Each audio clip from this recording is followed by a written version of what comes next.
जनशक्ती सामाजिक संघटना महाराष्ट्र राज्य यांचे संस्थापक अध्यक्ष श्री भीमराव किसन यादव हे आहेत.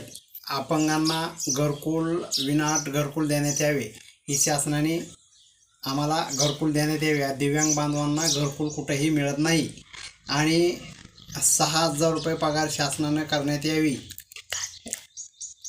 आणि त्याचे दिव्यांग जनशक्ती सामाजिक संघटनेचे सचिव श्री चंद्रकांत दशरथ हजारे हे आहे. तरी आम्ही भरपूर असं आम्ही काम करण्यास हे करता आणि काम करून दिव्यांग बांधवाचे काही अडीअडचणी असतील ते सोडवण्याचं काम आम्ही दोघं हे करीत राहतो. तरी पण आम्हाला पूर्ण पाठिंबा भेटत आहे गावगाव जाऊन.